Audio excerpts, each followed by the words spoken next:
to get past this, we have to understand that we are not trying to restore the order that he's disrupting. That's an old world that's never coming back. The question right now, the contest now, is what is our new world going to look like? And that's a project we should all be excited about, that we all have to lean into because it is still contingent. But as long as we think our mission is to restore the Democrats or to restore the old order, we are empowering the monsters.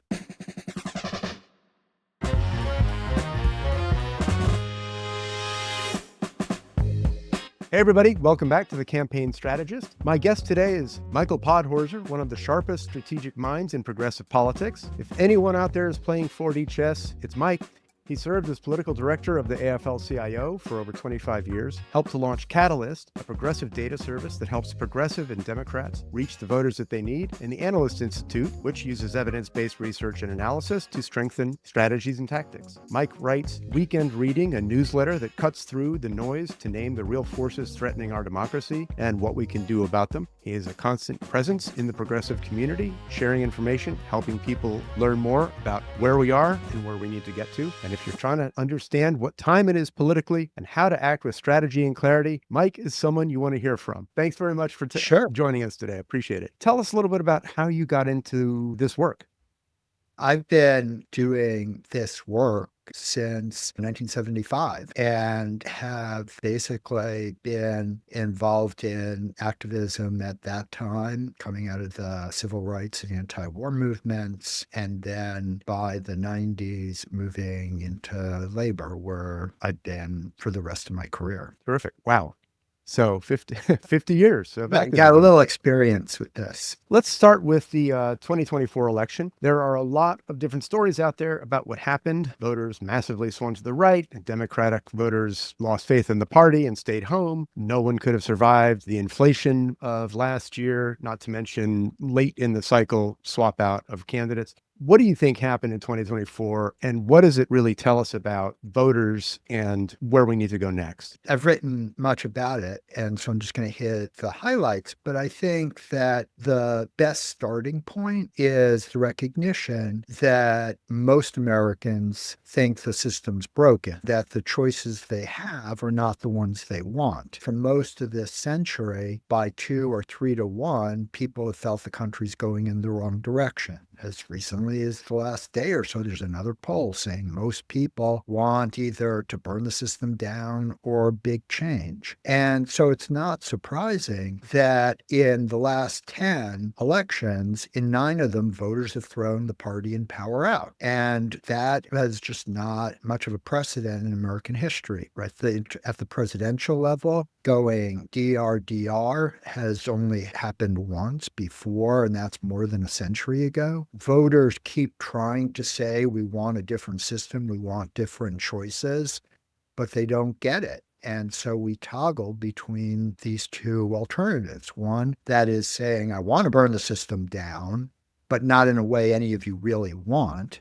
And the other saying, I'll slay that dragon, but to defend the institutions none of you have confidence in. And to me, it was the fact that at least 17, 18 million, if not more people who were alarmed enough in 2020 to come out to vote against Trump stayed home. We see in the polling for Democrats now that voters really didn't lose confidence in them in 2024. They lost confidence for a long time. But when you only have 2 choices, like every other election, you're the not loser. So in 2024, the big failure, once we got to November, was that not enough people were alarmed about what was obviously going to happen if Trump was elected. I'm going back to that one second.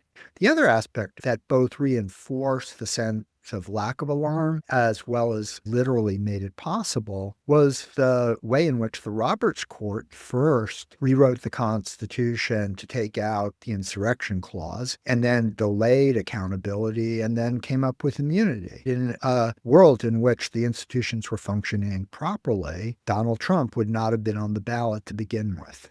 in the last week, especially as we've seen Trump's approval rating go down, even on things like the economy and immigration, which were supposed to be his best things, we see that the source of that are the voters who are least engaged in politics. Remember that Trump has done nothing he didn't tell us he was going to do. Did people not understand what dictator on day one means? Did people understand I'm going to deport 20 million people? Did people not understand I'm going to put huge tariffs on every country? But the way in which civil society institutions failed, it was the media not taking it seriously enough, not reacting as if this is what was actually about to happen. And so the average voter who doesn't have 24/7 to do their own understanding of it just felt, well, we survived the first Trump administration. I really don't like the way things are going now. Just stayed home, basically. I've got a couple questions from that. And one of them is, as a strategist, as someone who really studies things, how do you parse things like David Shore, a prominent Democratic pollster, made the case that most of those voters who stayed home, if somehow they had been sort of potted off the couch and gone out to the vote, that they would have voted for Trump. How do you figure out which is the right interpretation? Understanding what's actually happened is essential to knowing where you want to go and how you want to get there. First of all, the argument that I just made about Biden voters who stayed home is different from if somehow someone had a magic wand and everybody voted. And so it's a little bit of a rhetorical sleight of hand. Most of the people who stayed home, voted in 2020 and didn't vote this time, happened to have a lot of markers that they didn't want to live in this fascist country. It was very disproportionately people who lived in cities, people who were registered Democrats. One of the fatal flaws of the Shore view of all of this, which is really not just limited to him, is that the only way you can possibly understand Americans is through these polls where you have all these people doing online surveys, and you can't look to the real world for revealed preferences. In that area where turnout was down and America moved to the right, 7 Republican members of the House lost their elections, right? They flipped 7 seats. There was only 1 Democrat on the Cook marginal list that lost. None of the senators or governors running in blue states where all of this drop-off was won by less than 12 points, and that was in Maryland where you had a successful Republican governor in an open seat. Because their view is so attenuated into the 4 corners of a survey they wrote, they can't contemplate that Americans in blue America and in cities in red America actually kind of want to keep the right to an abortion.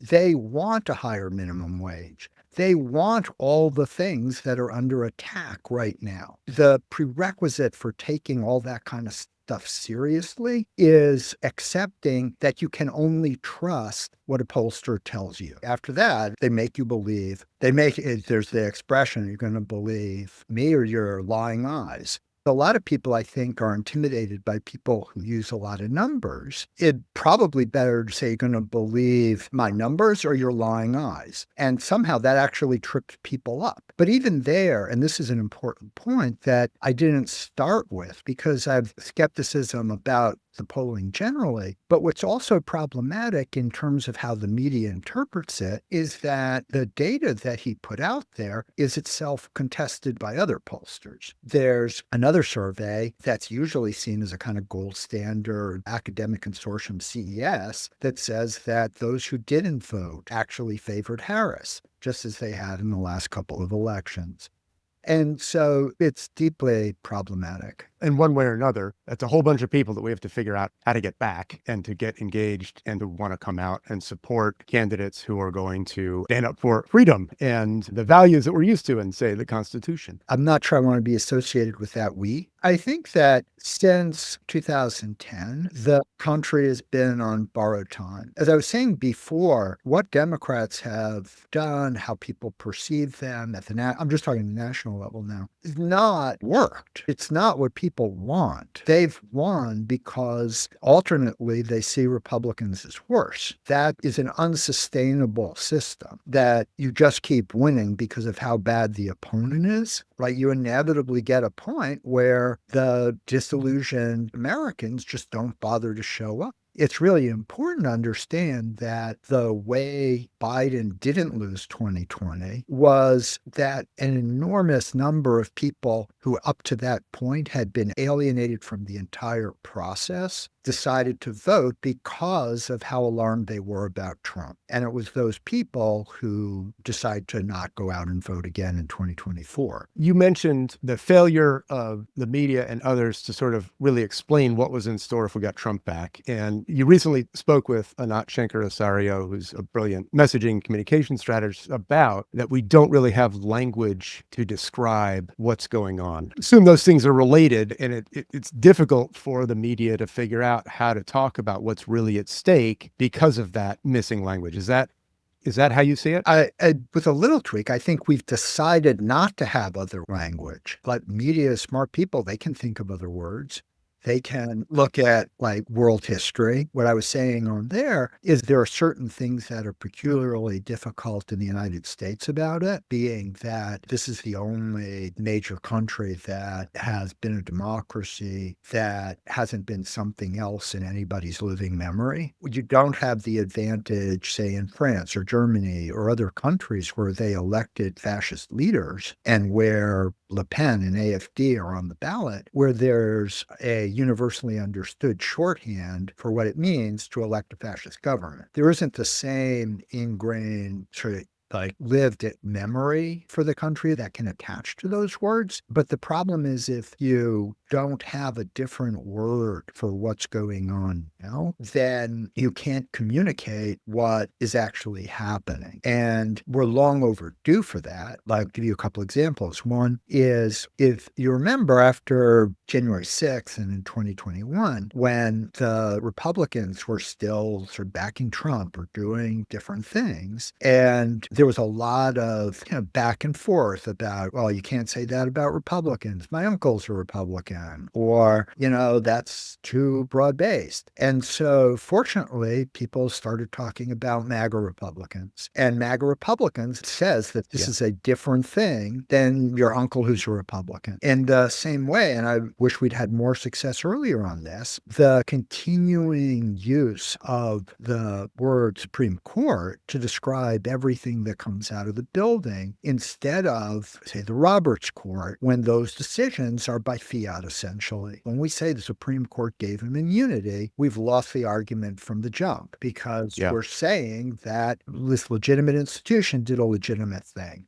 And when you say the Roberts Court gave him immunity, you're saying, no, this group of people who are put there by the Kochs, by a billionaire project, the Federalist Society, to do just this, people have traction on an understanding of why we're here. It's interesting how important it is for us to carefully think about the language, the words that we use, as in those examples. And one of the other ones you talked about was, it's important not to talk about the Trump administration. It's a regime. It's like administration is way too normal. It confers legitimacy. It confers normalcy. And one of the ways we have to adapt our language is to call out what's, not normal and what things really are. That's just one of the challenges that we face when we look at the communications landscape, which is one of the things that I think causes us tremendous angst and trying to figure out. We're now in this communications landscape that's incredibly asymmetrical, that the right has both helped to shape and also seems to be very much at home in, because it's much more driven about winning and like engagement through the natural human emotions of anger and outrage. And that's what algorithms are then tuned to, not to mention the big social media giants basically seeking favor from Trump by aligning themselves to him. How do you think about the challenges that are posed by this communications environment, and how do we need to adapt? Because audiences influence, we have to adapt or die. How do we meet this challenge? The answer to any of these questions is not easy because the decisions made long ago with the media that allowed the takeover of most media by corporate giants and by billionaires is the essential issue. The taking away of guardrails like the fairness doctrine and other things. And that's the thing about the whole aspect of where we are, is that in the second half of the 20th century, coming out of the New Deal, there were a lot of guardrails put up against the disaster of allowing for the concentration of wealth and power in a few hands, whether it Yeah. was Glass-Steagall for banks, whether it was the fairness doctrine and like how many things you could own for communication, all these different things, there were guardrails. And so for a half a century, you had decreasing inequality. You had the greatest burst of shared prosperity in human history in the United States, for real. And that by the 60s was starting to expand beyond white people. And then they were starting to be successful in taking away the guardrails that made that possible. And surprise, we get all the problems that led to the crisis of the New Deal. And here we are again. Unfortunately, it's that deep a problem. And I think to bring in is that and this is where I think it's another one of the guardrails that doesn't get enough attention, is the ability of working people to act collectively in unions, making sure that we each have to be satisfied with, every 2 years you get to cast your vote, so this is exactly the country you want, is the problem. We were successful for decades because there was a counterweight to corporate power. And you don't have a counterweight to corporate power unless you have stronger unions. There's this interesting challenge we have right now, the collective action problem. We're seeing it play out with law firms and definitely media companies, especially with Paramount, what's happened to 60 Minutes and some of the first universities Trump went after, where on an individual basis, if the president of the United States comes after you and is able to threaten your interests, your safety, your welfare, your money, it's a perfectly rational decision to go, whatever, give him what he wants and we'll survive. When you have those decisions, that's how people keep making the decision. It means all of the voices and centers that could be pushback, opposition to what's going on are falling. The challenge of trying to get everybody to go, hey, it's in all of our best interests not to accede to this kind of weaponization of the federal government seems to be a real challenge. And I don't know if there is something that can be done about it, or if we have to rely on the bond market freaking out in order to curb the worst impulses of the president and maybe some corporations. I'm just curious what your thoughts are on that. It's a great point, but there's a piece to add to that. John Dewey, who's a thinker in the early part of the 20th century, had this great expression that politics is the shadow big business casts on society. I think if you reformulate what you were saying about the way the law firms, some have capitulated, and the universities, and also the Democrats in Congress, compare it to 2017, the first time around. People couldn't be anti-Trump fast enough in those quarters, right? Those law firms were doing a lot of pro bono work on this, all of this. They showed up for the Muslim ban. They were just like all out there. Same with universities. Well, the big difference is that in 2017, most of corporate America really was pretty freaked out that Trump won. So all of that standing up was bolstered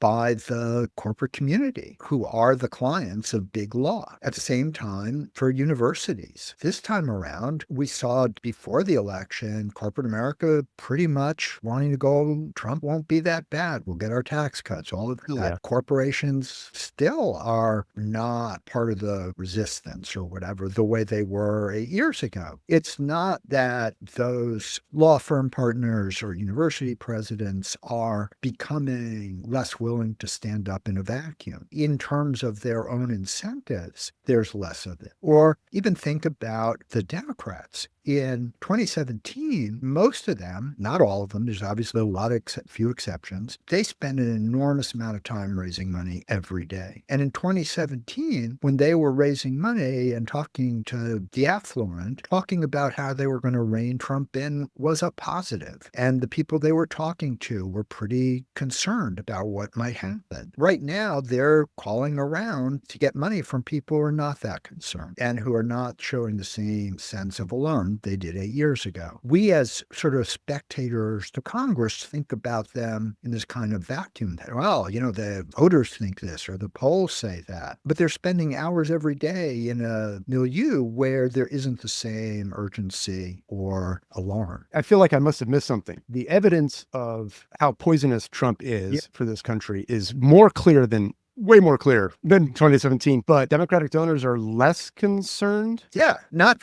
like marquee Democratic donors, but they have to call through to all the corporate PACs. They have to call through to a lot of anonymous Wall Street people or Silicon Valley people who get no attention in the media. Yeah, but who don't wear it on their sleeves necessarily. Right. And why are they less concerned? I think that there are different reasons. It's a complex story, but I think that in the immediate past, many of them felt that Biden was too antagonistic. The antitrust stuff, the extension of the tax cuts, going on a picket line for the UAW, Lena Khan, all of that. Whereas in 2017, up through 2020, the next Democratic administration was hypothetical. And so they had, we just don't want this. And in a more proximate sense, although this isn't the only thing by any amount, if you really roll your memory tapes back to November 2020, when the business community was so solid in making sure that Trump not get a second term, on election day, the Georgia Senate races were still undecided. So for that business community, they should have felt they'd hit the jackpot, which is getting rid of Trump and maintaining a Republican majority in the Senate so that Biden couldn't do too much damage. Yeah. And so it didn't quite work out that way. I'm curious about the fact that part of the deals that Trump cut with the law firms was hundreds of millions of dollars in pro bono work for the beneficiaries, I guess, he picks. Right. Who does he have in mind?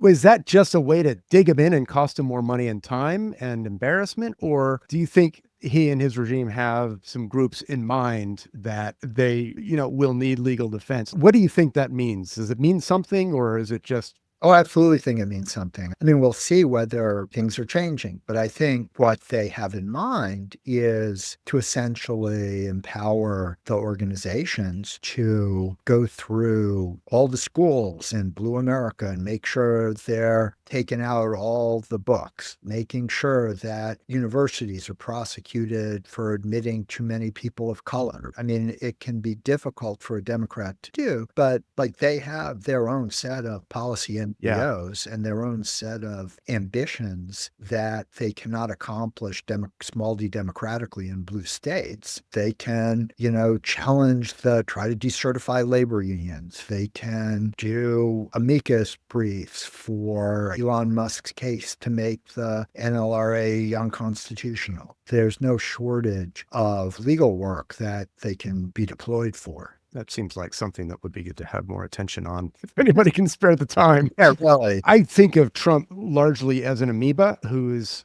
stimulus response. And, we know the triggers. He clearly has powerful political instincts, but there's also a lot of very deep thinking in MAGA world. I mean, I know we both read Project 2025 and talked about it last year. That's a very comprehensive playbook that they are executing 100% and way faster than I ever thought. One of the things that I think a lot of people were worried about is how Trump regime could use the power of the federal government to permanently slant future elections in favor of the Republicans, to effectively lock Democrats out of party. And I thought it would be something like a national voter integrity law, which they have introduced, called SAVE, that would sort of pull together the best of the crap they've pulled in states. I hadn't actually thought enough about them attacking the institutions that are part of the electoral machinery. And just this week, Trump's executive order instructing the DOJ to go after Act Blue, I think is really frightening. How concerned are you? Where do you see that going? Do you expect them to open up more fronts attacking essentially the infrastructure that helps Democrats get elected in advance of 2026, when in normal times, one could reasonably expect that the Democrats would be able to retake the House? I think they're going to get as much of it accomplished as they can, right? And that, again, to come back to earlier in the conversation, is where words matter, because there's some people, unfortunately, throw off expressions like, for elections, right? There are going to be elections. But the problem is that when you go vote in 2026, the content, the substance of what an election is, will be different than it was before. And as long as we keep making just the fact that you get to go to your high school and cast a ballot the check mark for we're still a democracy, to add to what they've done in a way that it's hard to calculate what it means, for a long time, the federal government has invested a lot in protecting elections from cyber threats. And they have stopped doing that. They are prosecuting a Trump appointee who was Trump's own appointee, Chris Krebs. Yeah. Chris Krebs, who was responsible for it in 2020. Think Elon Musk, think all the tech bros. I mean, it's not going to be good. It doesn't mean I want to become totally fatalistic, which can be self-fulfilling. Yeah. We have to, like, unfortunately, a lot of other countries that have true bullshit elections start to have a way of talking about it and not accepting the fact that you got to cast a ballot as check, we're still a democracy. You know way more than I do about all of this stuff. And there are times I freak myself out about foreseeing, each of these pieces combine to sort of, seal us into the empire from Star Wars of absolute domination and control, which is not healthy. It can absolutely be demotivating, not to mention the mental stress. So how do you keep it together, being able to see all of the sort of pathways that these individual things go down and the way they interconnect, and could mean that we'd had our last, I wouldn't even call recent ones all that free, and they're pretty free and fair, right? But, No, anyway, we already how do you handle it? We are already past that. That's part of the problem. Yeah. If you remember where you were in January of 2009 when Barack Obama was sworn in, you probably had a pretty good feeling. And if someone from January 2025 time traveled back to you, told you what the 2025 election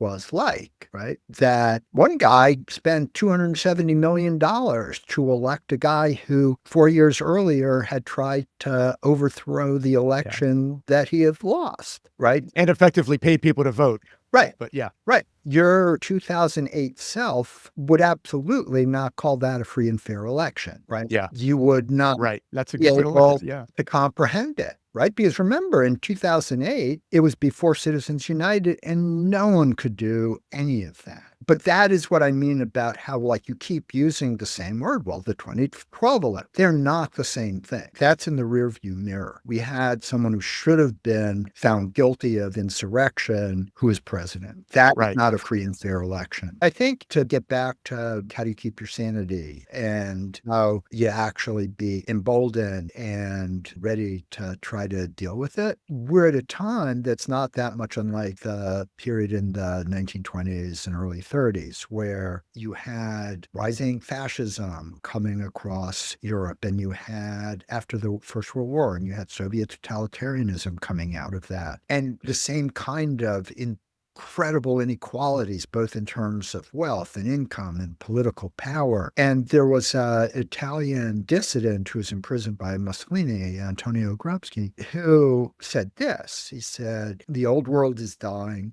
The new world is yet to be born. Now there are just monsters." And that describes where we are now, right? Even in the 30s, there was a much more robust fascist movement in the United States than we tend to remember. But the key insights here is that the old world is dying. The miracle for the United States at that point was that the new world that was born was the New Deal. It wasn't fascism. Yeah. It wasn't totalitarian communism. It was the New Deal. But it was absolutely not the old world progressives might have had in mind, or that the Democrats, I should say, would have had in mind. It was that kind of departure. And the challenge now, and this is why earlier I was saying, I'm not sure I want to be part of that is that to get past this, we have to understand that we are not trying to restore the order that he's disrupting. That's an old world that's never coming back. The question right now, the contest now, is what is our new world going to look like? And that's a project we should all be excited about, that we all have to lean into, because it is still contingent. But as long as we think our mission is to restore the Democrats or to restore the old order, we are empowering the monsters. I think that's an important point to make, and I'm hearing people make it more and more. It already wasn't a perfect system that, in fact, led to so many people feeling left behind, left out, dismissed, not in control. It has nothing for me. So what does it look like as we move forward? What do you think are the biggest challenges progressives and Democrats need to really sink their teeth into to figure out how do we create the future that we want? Well, I think that an important element of it is co-creating with a broader group of folks and with working class people, basically. Going back to that New Deal comparison, the people at that point understood that the importance of siding with working people against corporate power, right? And that's when unions were created. And unions played a huge role. Working people played a huge role in ensuring the success of the New Deal project. Up until the Wagner Act, which created unions, the government mostly helped corporations suppress collective action. After that, it defended it for a too brief time, but it meant that very quickly a third of the American workforce was unionized. And that third of the American workforce continuously voted for FDR and the Democrats 80-20. When you have a third of the country and their family understanding that there's a conflict between your interests and corporate interests and that the Democratic Party was on your side, all the things we think about now, like, well, the economy wasn't so good, or all of the ways we think about elections now didn't matter. In the Depression, it went down into another recession, but Roosevelt still won because voters understood that Roosevelt was on their side, that they were smarter in a way than voters now who understood clearly the stakes for them in the election. And so you had, 5 straight elections where the New Deal won. And then the next 2 with Eisenhower, he won essentially promising not to disturb the New Deal. And then you have Kennedy and Johnson. That is when America's been successful for the most people, but it's also when the most people have been organized to have a voice in their future. And so in this moment, when it's encouraging to see how many people are going out into the streets, doing things to defend the people who are, abducted to El Salvador, which is all important to do. No, it is not that. They have to understand that it is as important as the Trump regime goes after working people and their unions, that is as dangerous or more dangerous to them, not just to the people in the unions, as any of this other stuff. One of the many ways 2024 was notable was the Teamsters declined to endorse Vice President Harris. And I think that you wrote recently, right now union membership sort of 60-40, if I'm remembering correctly. It was 57-43 this time around. And I'm guessing that largely speaks to the disaffection, the dissatisfaction that people had with what was the status quo or how things were going. Looking forward, is the way to unite the working class and to restore the sort of the power of people over the corporate elites, is it through unions? Is that the only path, or are there other ways that can be expressed and organized? I mean, it's the only path that's ever worked. One of the pieces I wrote recently was about the much broader connection between unions and real democracy. And I go through some examples that almost everyone's familiar with, but somehow doesn't think about it in a union context. The overthrow of Soviet totalitarianism, starting with Solidarity, the union in Poland. You had the success of the overthrow of apartheid in South Africa, not just the obvious genius of Nelson Mandela, but also the pressure of the organized miners in the country. The source of not being a democracy is the imbalance of power between corporations and individuals. And unions are the only way that there's been an institution at scale that goes against that. In terms of for freedom, I think in a way that, like, in sort of concept also gets this idea across, but not with the same values, is the role that the evangelical and Christian nationalists play in the country now, where, that is another 80-20 constituency, where it doesn't matter what Trump does, it doesn't matter what Republicans do, because is their understanding, it's flawed, it's wrong, is this, end times fight with democratic pedophiles. But they're not wrong in their institutional solidarity being the most effective way to get the country they want. And I think sometimes people on our side, when they see the ways in which the Republicans or Trump are immoral or do things that should offend them, they are blind to the way in which the justices they've put on the Supreme Court did Dobbs. They continuously roll back the separation of church and state. We're having Supreme Court cases now that could bring taxpayer money to religious institutions. Yeah, I think the joke's on people who think they're stupid for going along with a thrice married adulterer. They actually understand power. When I think about the difference between the right and the left, I often think they seem to be far more focused on winning, just winning. I mean, I grew up from the advocacy community, and so was pretty much just thinking about winning a policy, winning on an issue, driving that forward. It seems to me like a somewhat different psychology that has benefited them in some ways, the fluidity and the flexibility to not really care about how much does this really line up with our values? We just want to win and have that power. Another notable Supreme Court decision was giving Trump immunity for just about anything he chooses to do, which means that there's really no consequence. I mean, he can pardon anybody as an administration that violates the law, and he's not going to be held accountable. And that definitely contributes to what we're seeing these days. Who do you think in the electoral world, who's doing a good job of figuring out what's a pathway forward to grow influence, to reach audiences that we need to reach, to get people more engaged, to start to build up this resistance? Who do we look to as good examples of this?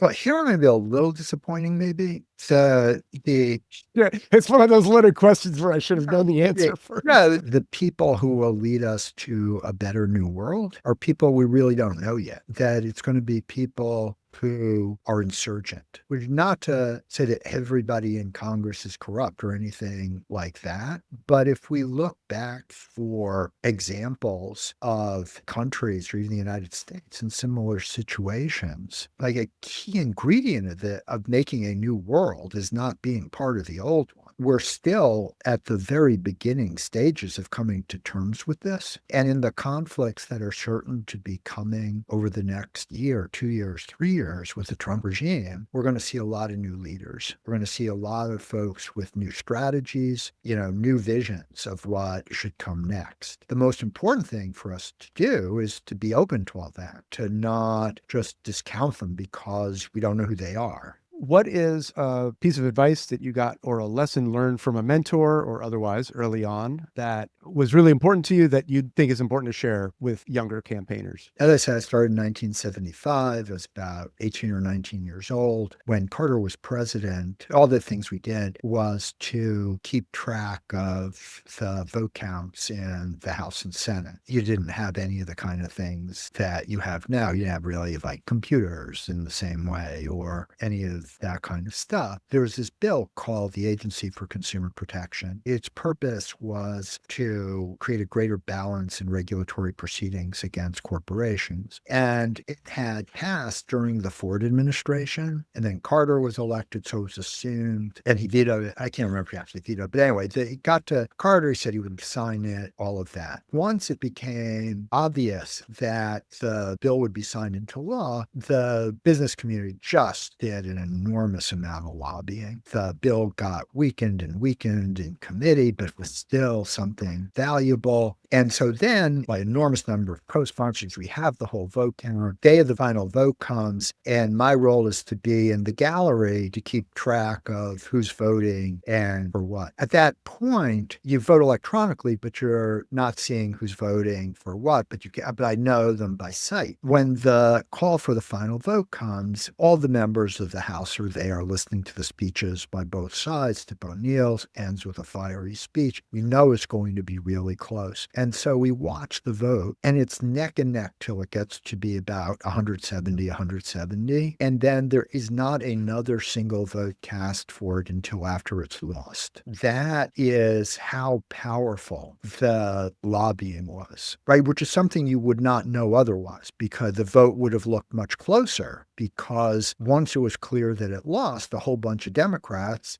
stuck their cards in the voting machines and voted for it after it was too late. You mean after time had, after No, the closing of the after it voting? had gotten to 218 against, they knew it would no longer be seen as voting against business. So the rest of them felt then they could cast their vote for it without suffering the consequences of corporate retribution. Exactly. Okay. Right. At that point, the veil was off because those Democrats weren't rushing to the floor. They were standing there with their peers laughing and sort of joking and looking up at the scoreboard to see when it was okay to vote. And that was a pretty key moment for me because I realized what an illusion's created around the ability to fight against that kind of corporate power through elections or the political system. That must have been but you stayed in the game. But not in the NGO advocacy way, in a way that really understood that the labor movement and the kind of community groups that I was with before that worked with the labor movement were categorically different in that all of the resources that go to those groups come from the people that are those groups. In the rest of the NGO community, the money comes from other people, from foundations or rich people,